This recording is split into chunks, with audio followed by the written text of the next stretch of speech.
De pollution record, chasse aux particules fines. En ville, la pollution est partout, jusque dans nos maisons et nos bureaux. Pour la combattre, cette équipe de chercheurs lyonnais a mis au point un dispositif original, un textile lumineux qui s'appuie sur un procédé chimique dit de photocatalyse. Le procédé, connu depuis les années 90, permet de neutraliser certains polluants sous l'action de la lumière naturelle ou artificielle. Il est notamment utilisé dans le secteur du bâtiment par le biais de peinture ou de béton, dit auto-nettoyant. Alors, notre technique est différente par rapport aux autres techniques photocatalytiques puisqu'on va utiliser directement un textile lumineux. Donc déjà, on ne va pas utiliser une lampe extérieure, on va utiliser une LED, une diode électroluminescente, donc qui consomme très peu d'énergie et qui va dispatcher en fait la lumière sur tout le textile. Donc c'est-à-dire que la lumière va être directement absorbée par le photocatalyseur qui est déposé sur ce textile.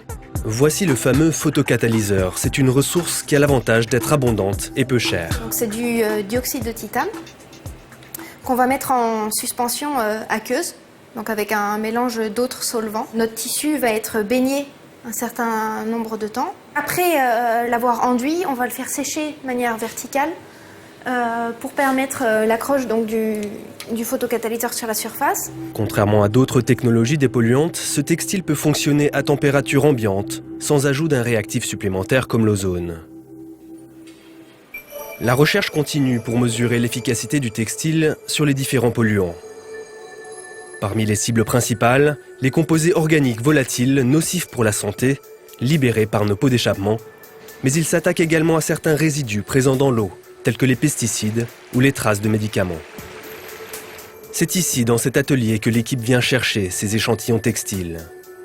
Les chercheurs travaillent désormais en étroite collaboration avec le fabricant, un nouveau créneau pour cet industriel. On voit bien qu'on a différents types de textiles pour plusieurs applications.